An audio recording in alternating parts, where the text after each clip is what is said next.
할렐루야. 12월 11일 수요일 저녁 예배에 모신 분들을 주님의 이름으로 환영합니다. 우리 다 함께 주님 가르쳐 주신 기도하겠습니다. 하늘에 계신 우리 아버지, 아버지의 이름을 거룩하게 하시며 아버지의 나라가 오게 하시며 아버지의 뜻이 하늘에서와 같이 땅에서도 이루어지게 하소서.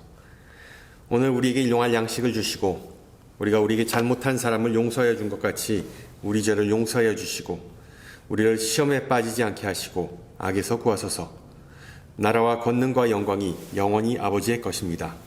아멘. 우리 함께 찬송가 105장 하시겠습니다. 105장, 예전 찬송가도 105장이고요.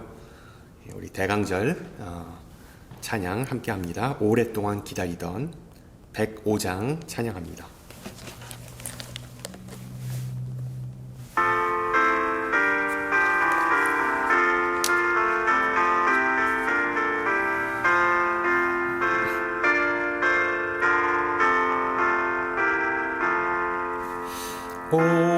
오랫동안 기다리던 주님 강림하셔서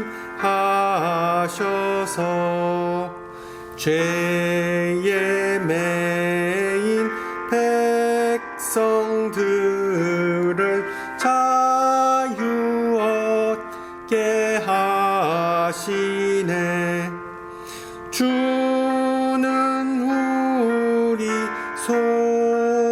소망이요 힘과 위로 되시니 오래 기다리던 백성만을 복을 받겠네.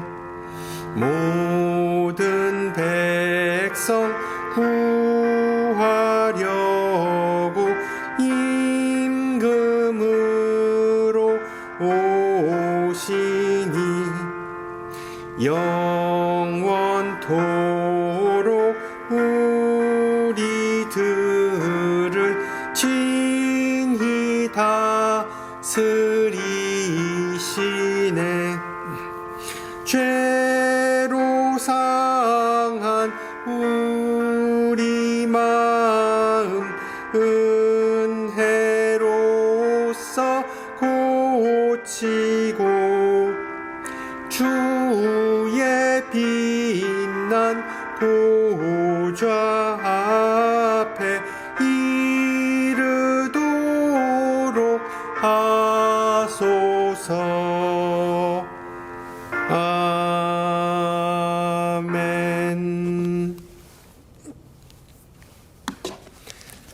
네, 하나님께서 오늘 저녁 우리에게 주신 말씀 누가복음 3장입니다. 누가복음 3장 1절에서 6절 말씀. 제가 가진 성경으로 신약 91페이지입니다. 91페이지.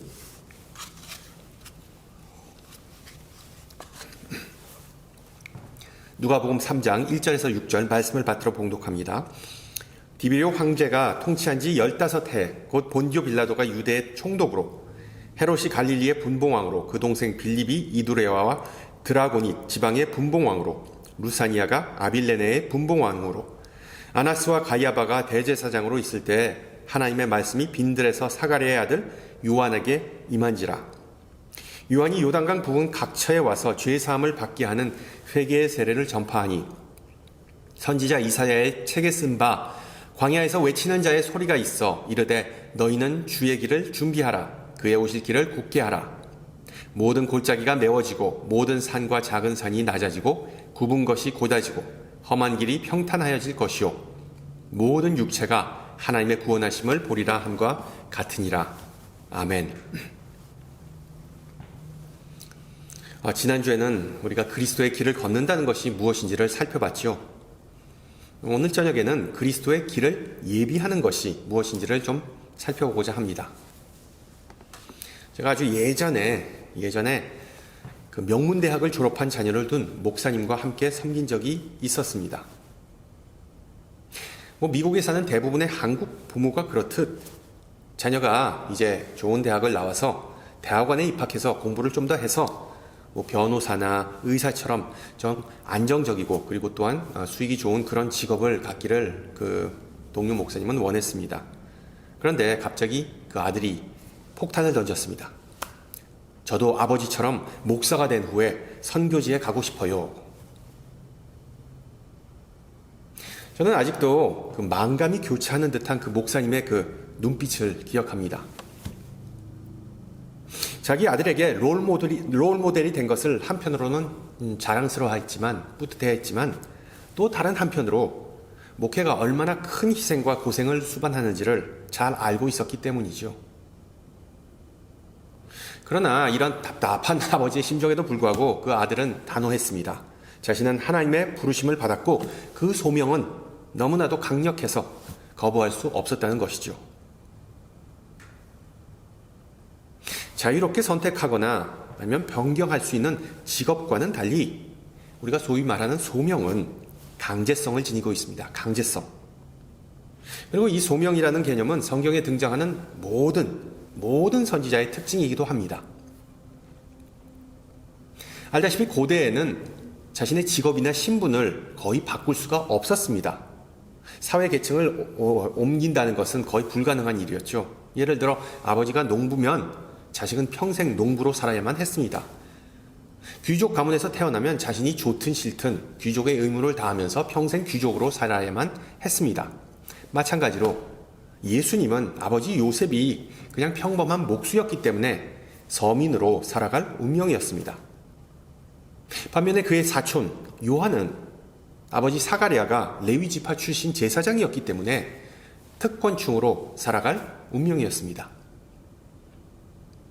이런 다른 출생 배경에도 불구하고 당시 유대인들은 요한과 예수님을 같은 부류, 같은 직업을 가진 사람으로 분류했습니다.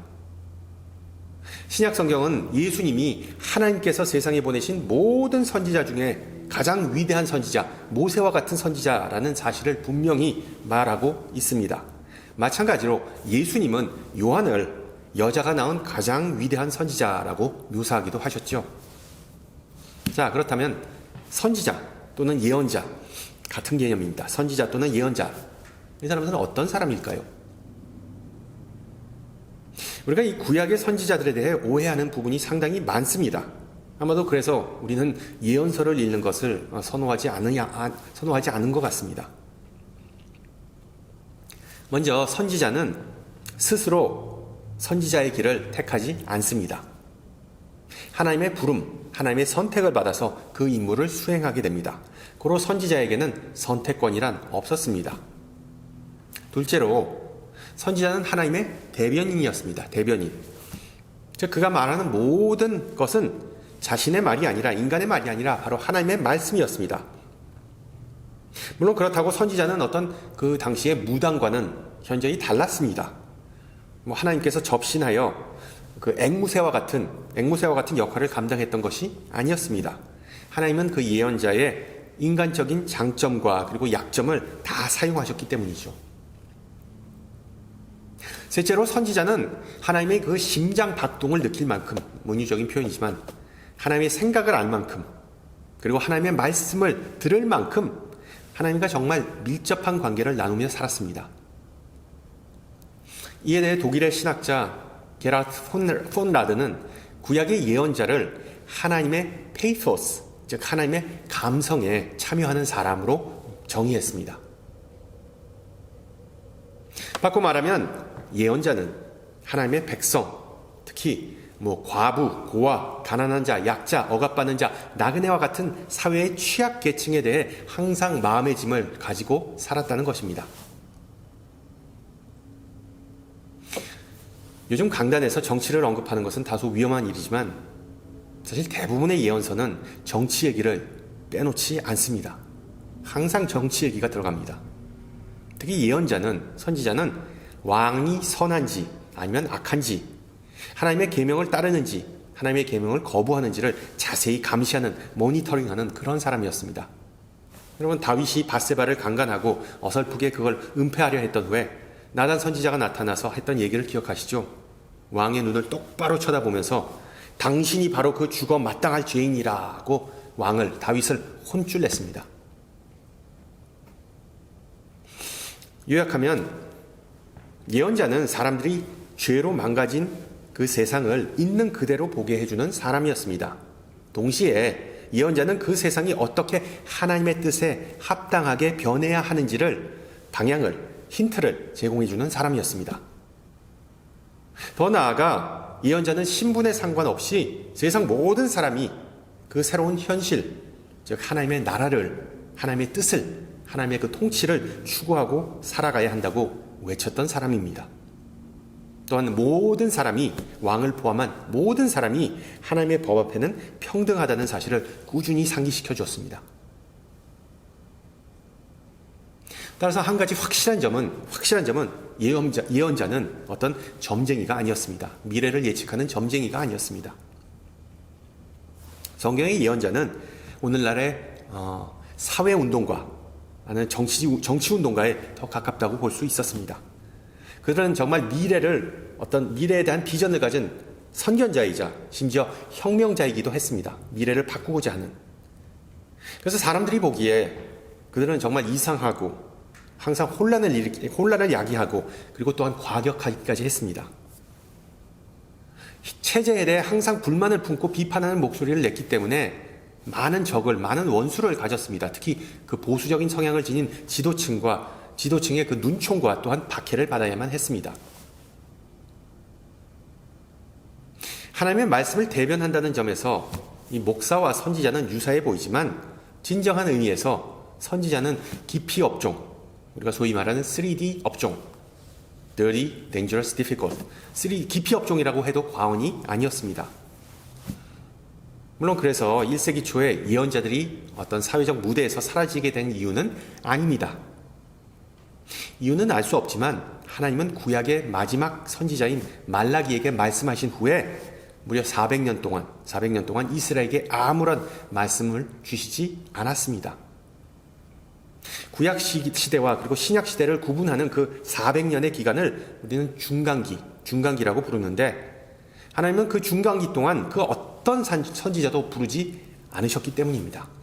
제가 말씀드렸죠. 선지자는 자기가 하고 싶어서 하는 것이 아니라 하나님의 소명을 받아야지만 하는 것. 그러나 그 400년 동안은 하나님은 일체 선지자를 부르지 않으셨습니다. 자연스럽게도 이스라엘 백성은 선지자들이 이제 멸종했다고 믿었습니다. 그러나 오늘 읽은 본문은 그것이 전혀 사실이 아니며 선지자는 결코 사라지지 않았다고 말해주죠. 하나님은 여전히 살아계시며 그의 사자들을 통해 새롭게 말씀하신다고 알려줍니다. 여러분, 무엇보다 이 하나님의 타이밍에 대해 주목할 필요가 있습니다. 성경은 하나님은 종종 어두운 삶의 현실 가운데서 암약으로 역사하신다는 힌트를 제공해 줍니다. 여러분 중에 혹시 역사 과목을 좋아하시는 분이 계시는가요? 역사. 솔직히 우리가 고등학교 졸업하고 나면 손 놓는 과목이 역사가 아닐까 생각합니다. 수많은 이름과 지명과 날짜, 사건을 외우는 것 자체가 귀찮고 지루하기 때문이죠. 그런데도 누가복음 3장 서두에는 1세기 권력자들의 명장이 줄줄이 나오죠. 여러분, 누가가 왜 그 사람들의 이름을 줄줄이 언급할까요? 어떤 천재적인 작가인 누가가 우리가 분명히 역사적인 내용에 별로 관심이 없을 거라고 알고 있겠지만 왜 그걸 일일이 그 복음서에 포함시켰을까요? 그 이유는 그 역사적 위인들이 도덕성이 모자라고 하나님의 기준에는 턱없이 모자란 악당들이기 때문입니다. 악당. 실제로 그들은 백성을 타락으로 이끌고 나라를 망치는 주범들이었습니다. 특히 티베리우스, 빌라도, 헤롯 이 3인조는 정말 잔인함과 그런 어떤 배신의 대명사이자 지도자로서 아무런 공감 능력이 없는 자들로 악명이 높았습니다. 예를 들어 이 로마 황제 티베리우스는 같은 편에게조차 경멸과 또한 비난을 받았습니다.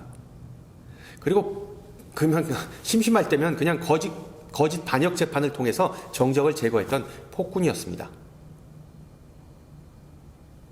이와는 약간 다르게 유대 총독 빌라도는 기회주의자였습니다. 그러니까 양쪽 간을 살살 보는 것으로 정말 유명했죠. 위에 있는 로마 원로원과 황제에게는 굽신하고 아첨하였지만 밑에 있는 유대인들은 그냥 천시하고 그들을 쥐어짜냈습니다. 또한 3명의 분봉왕 중에 헤롯은 어떤 사람이었습니까? 아들 3명과 자신의 아내 중 1명을 반역 음모로 처형해버린, 죽여버린 정말 편집증에 시달리는 미치광이었습니다. 당시에 종교 지도자들 또한 가관이었죠. 오늘 언급된 대제사장 안나스는 비록 그 대제사장직에서 물러났지만 여전히 그 호칭을 가지고 있었습니다. 왜 예전 대통령들을 물론 직무에서 물러나더라도 여전히 대통령이라고 부르는 거하고 똑같은 거죠. 이 대제사장 안나스는 비록 자기가 이제 직무를 하지 않더라도 아주 비범한 사람이었습니다. 그는 로마의 꼭두각시였기 때문에 그냥 자신의 정말 좋은 머리와 그리고 또한 수완을 동원해 가지고서는 로마 당국으로부터 자신의 5 아들 그리고 심지어 자신의 사위 가야바까지 연달아 대제사장으로 임명받게 했습니다. 이 백성들은 그 모습을 보고 이게 로마의 꼭두각시구나 그것을 알고서는 정말 미워했습니다. 대제사장. 그리고 또한 당연히 도덕적 그리고 영적 권위가 없었습니다.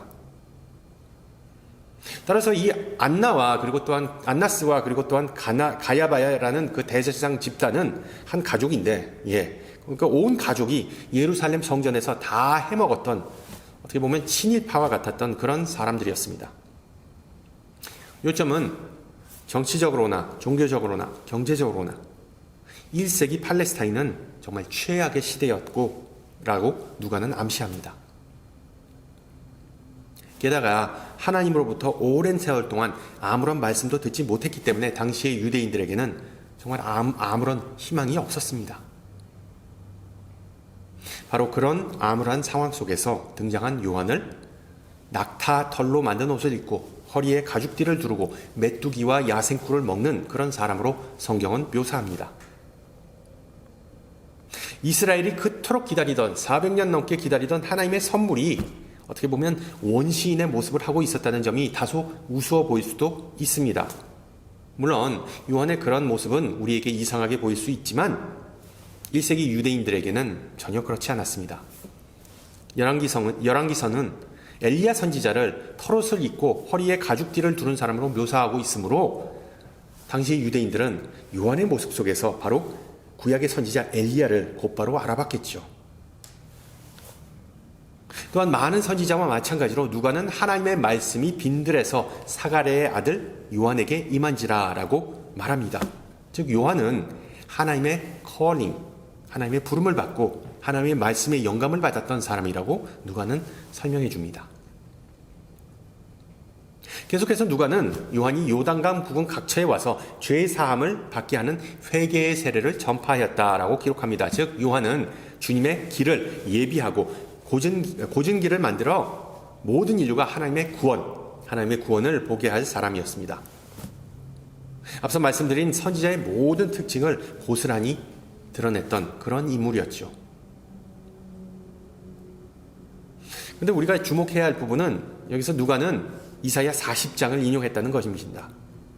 외치는 자의 소리여 이르되 너희는 광야에서 여호와의 길을 예비하라. 사막에서 우리 하나님의 대로를 평탄하게 하라. 따라서 누가에 의하면 요한은 일종의 이사야의 화신이자 그의 사역과 정신을 부흥시킨 사람이었습니다. 즉 요한은 수백 년 전에 이사야가 예언한 것처럼 장애물을 다 제거해버리고 길을 곱게 만들어서 백성이 죽음에서 구원받고 치유의 길로 갈 수 있게 도움을 준 사람이었습니다. 더 정확하게 말하면 요한은 예수님을 하나님의 구원임을 알아보도록 백성을 준비시켰습니다. 어떻게? 요단강으로 자신을 찾아온 모든 사람에게 세례를 베풀었죠. 왜 하필이면 세례였을까요? 마음이 청결한 자는 복이 있나니 그들은 하나님을 볼 것이요. 우리가 예수님을 만나고 예수님이 어떤 분인지를 알기 위해서는 반드시 절차가 있습니다. 먼저 회개하고 죄사함을 받고 청결해져야 하기 때문입니다. 물론 예수의 제자된 삶을 사는 우리는 이 선지자, 예언자 요한과의 접점을 찾기가 쉽지 않습니다. 우리가 소명을 받았다는 것 말고는 우리 중에 그 누가 요한처럼 어떤 기괴한 원시인 옷을 입고 그 말도 안 되는 식단을 일삼으며 메뚜기와 그리고 꿀, 그리고 지난번에 하나님께서 나에게 직접 직통 계시를 주셨다, 직접 나에게 목소리를 들려주셨다라고 주장하면서 심지어 요단강 물에 뛰어들겠습니까? 그러나 대강절을 맞이한 우리는 영적인 의미에서, 문자적인 의미가 아니라 영적인 의미에서 유언을 본받을 수 있지요. 비록 우리가 요한과는 다른 장소와 다른 시대에 살고 있지만 여러분 21세기와 1세기는 많은 유사점이 있습니다. 여러분 너무나 잘 알다시피 지금 정치적 상황은 여전히 지저분하고 혼란스럽습니다. 사회는 양극화가 정말 극심해지고 종교는 계속해서 쇠퇴하고 있으며 뉴스에서 좋은 소식을 듣기란 거의 불가능합니다. 그러나 요한이 그런 뒤숭숭하고 어두운 상황 속에서 나타난 이유 또는 타이밍은 바로 그가 하나님의 부름을 바로 그럴 때 받았기 때문입니다. 따라서 비록 우리 자신이 예언자들과는 전혀 다른 삶을 살아가고 있지만 하나님의 말씀을 듣고 또한 이사의 정신을 계승하고 사람들이 예수님을 맞이하도록 준비케 하라는 하나님의 그 부르심은 세례 요한과 마찬가지로 우리에게도 동일하게 주어졌습니다. 그렇습니다. 먼저 대강절은 하나님의 말씀에 귀를 기울이는 시간입니다. 우리가 사는 이 세상은 정말 수많은 말과 수많은 메시지, 수많은 뉴스가 가득한 세상입니다. 그 내용 중에 상당수는 가짜이거나 확인되지도 않거나 그냥 우리에게 해로워서 우리는 항상 영적인 촉을 세워서 하나님께서 우리에게 말씀하시고자 하는 바를 분별하는 것이 중요합니다. 지난주에 말씀드렸지만 하나님의 길은 좁지만 반드시 생명으로 인도합니다. 하나님의 말씀은 따르기 어렵지만 항상 우리에게 유익합니다. 안타깝게도 많은 신앙인은 하나님의 그 부드러운 음성을 듣기에 너무 바쁘게, 너무 빨리, 그리고 오직 자신의 소리만을 내면서 살아가고 있죠. 그러면 하나님의 속삭임을 들을 기회가 거의 없습니다. 그러나 요한의 시대 사람들은 일부러 시간을 내서 요단강 유역으로 나아갔다는 그 사실을 기억하세요. 마찬가지로 우리가 의도적으로 하나님을 위해 시간을 내지 않는다면 하나님의 부르심을 인식할 가능성을, 들을 수 있는 가능성은 현저히 줄어듭니다.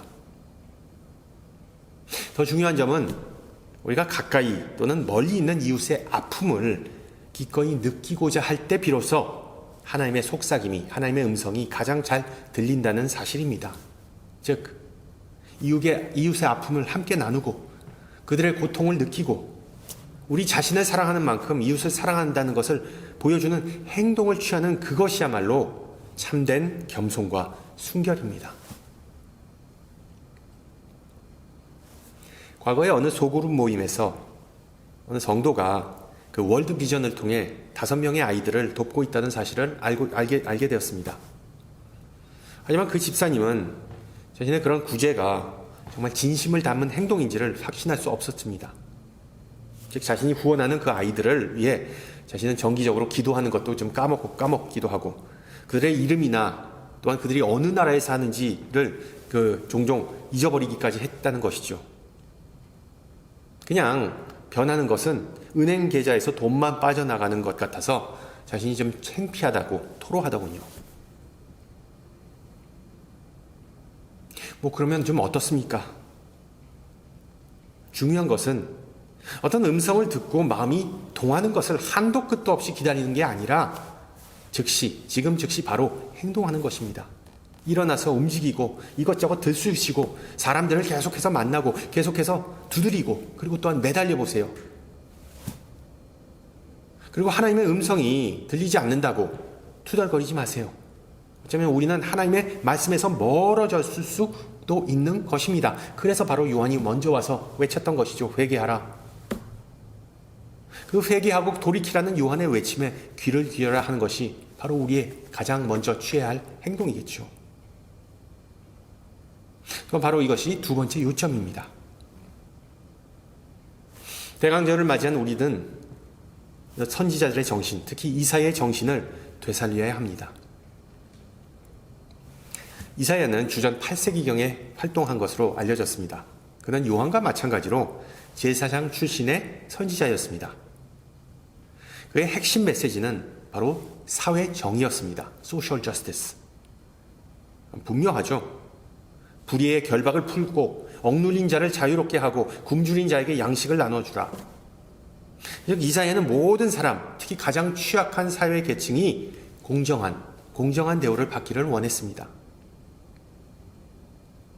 비슷한 맥락에서 이사야는 하나님의 집이 모든 민족을 위한 기도의 집이라 불릴 것이라는 화해와 그리고 또한 포용의 메시지를 선포했습니다. 즉 기존의 성전 예배에서 제외되었던 장애인과 또는 이방인을 포용하라는 새로운 예배 공동체에 대한 그런 비전을 제시했던 것이죠.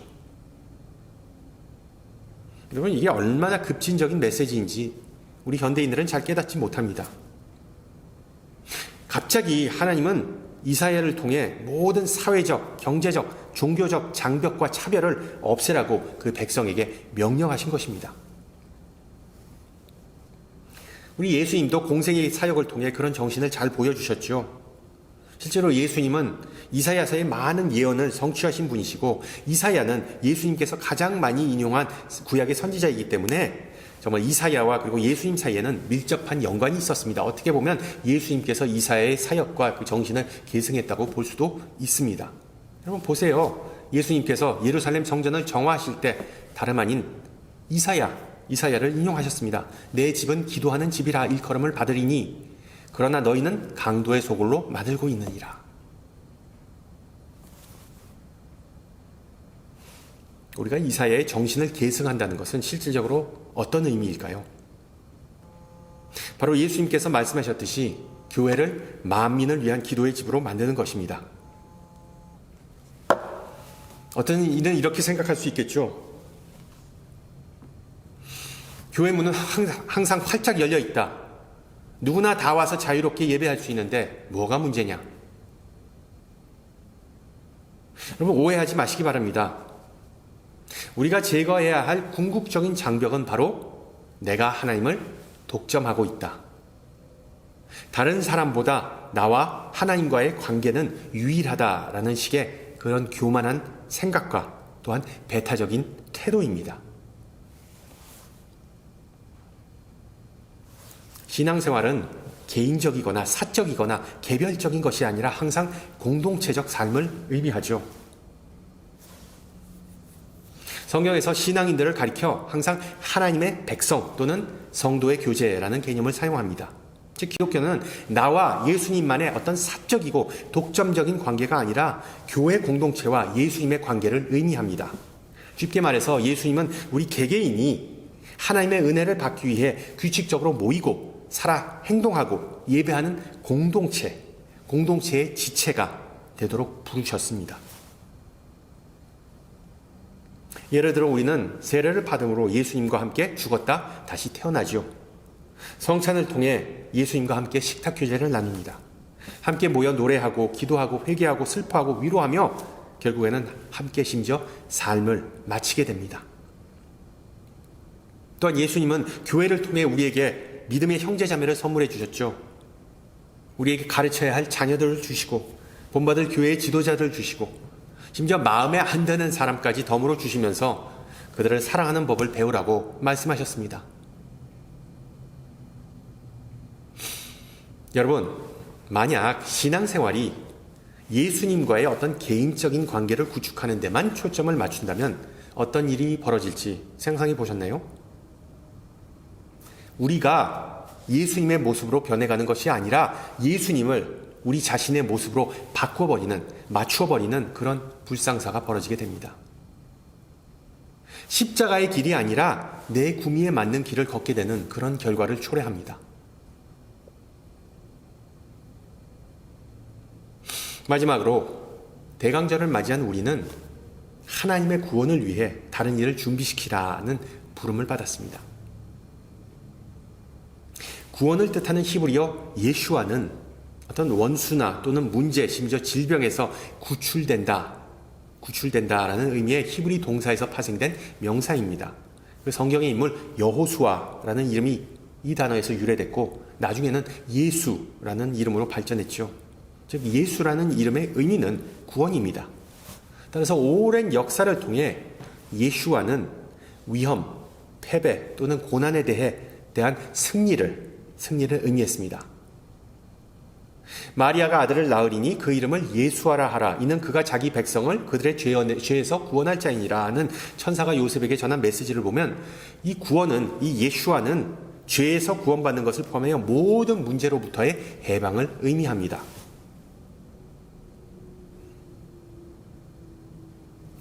영성작가 유진 피더슨은 이 해방에 대해서 그리고 또한 구원에 대해서 이렇게 얘기합니다. 성경은 도덕 지침서가 아니다. 위대한 도덕적 이야기들의 모음집이 아니라 인간 구원을 위한 하나님의 이야기라는 사실을 절대 잊지 말아야 한다. 성경의 핵심은 우리가 하나님을 기쁘시게 하려고 무엇을 하려 한다는 그런 의미가 아니라 하나님께서 우리를 구원하시기 위해 무엇을 하셨다. 우리를 위하여 일하신다는 것이다. 그러므로 성경의 이야기를 읽으면서 우리는 하나님의 임재가 눈에 들어오고 하나님의 뜻이 종종 우리가 전혀 기대하지 않는 사람과 장소를 통해 이루어진다는 사실을 배우는 것이라고 기록합니다. 그렇습니다. 성경의 첫 페이지부터 마지막 페이지까지 하나님의 뜻은 모든 차원에서, 모든 영역에서 우리의 안녕과 또한 평화입니다. 하나님은 우리를 도우시고 치유하고 해방하고 구원하고자 하는 그런 뜻을 품으신 분입니다. 하나님은 우리가 항상 생명과 자유와 평화와 구원을 누리시기를 원하십니다. 이것이 바로 예수라는 이름의 참된 의미와 예수님께서 선포하신 모든 것임을 믿으십니까? 아멘. 세례 요한이 선포했던 예수는 바로 우리가 지금도 선포하는 하나님의 구원자이십니다. 그리고 우리가 대강절에 그리스도의 탄생을 축하하기 위해 모일 때 이사야는 다음과 같은 약속을 우리에게 합니다. 이 모든 일이 된 것은 주께서 선지자로 하신 말씀을 이루려 하심이니 이르시되 보라 처녀가 잉태하여 아들을 낳을 것이요 그의 이름은 임마누엘이라 하리라 하셨으니 이를 번역한즉 하나님이 우리와 함께 계시다 함이라. 성도 여러분, 기억하세요. 시대가 힘들고 어두울 때 우리가 할 일은 하나님의 부르심에 충성하고 그리스도의 길에 집중하는 것뿐입니다. 왜냐하면 하나님은 변함없이 꾸준히 그 어느 곳에서 우리와 함께 하시는 분이십니다. 임마누엘 되신 하나님, 우리의 모든 두려움을 제거하시고 필요를 채워주시는 그 하나님과 동행하는 은혜가 이번 대강절에 넘치기를 축원합니다. 함께 기도합니다. 사랑이 많으신 하나님 아버지, 선지자로 부름을 받은 요한의 삶과 사역을 오늘 저녁 우리에게 가르쳐 주심을 감사합니다. 부끄럽게도 우리는 요한이 보여준 길을 예비하고 걸어가지 못할 때가 많음을 고백합니다. 선지자들의 메시지를 듣고 회개하지 못하였음을 또한 고백합니다. 우리의 편견과 교만 때문에 예수님을 통해 선사해 주신 구원이 얼마나 소중한지를 잊어버리는 경향이 있습니다. 귀하신 주님, 기쁨과 기대감이 가득한 이 계절에 주님께서 우리를 위해 행하신 모든 일을 회상하게 하옵소서. 특히 우리 주변의 어둠뿐만 아니라 우리 안에 어둠도 볼 수 있는 눈을 주시고 아직 주님을 믿지 않는 이들과 주님께서 베푸신 사랑과 은혜를 함께 나눌 수 있는 겸손한 마음 주시기를 기도합니다. 늘 주님의 영으로 우리를 정결케 하시고 다듬고 빚으사 우리의 언행이 세상에 빛이 되게 하여 주시옵소서. 요한처럼 그리스도의 길을 예비하고 그 길을 가면서 많은 이가 우리를 통해 하나님의 영광을 볼 수 있기를 기도합니다. 은혜가 많으신 주님, 특히 대강절을 맞이하여 기쁨이 아닌 슬픔과 후회 속에 빠진 이들을 위해 기도합니다. 질병으로 고통받는 교우들과 시험에 빠져 평화를 누리지 못하는 교우들을 권능의 손으로 품어주시기를 기도합니다. 또한 폭력과 전쟁과 억압과 불의를 겪는 지구촌의 모든 이들을 기억하고 긍휼히 여기사 그들에게 주님의 소망과 평안이 임하게 하여 주시옵소서. 이 모든 말씀 임마누엘 대신 구세주 예수 그리스도의 이름으로 기도합니다. 아멘. 네, 예배를 마쳤습니다. 한 주간 평안하시고요. 저는 다음 주 이 시간에 뵙겠습니다. 샬롬.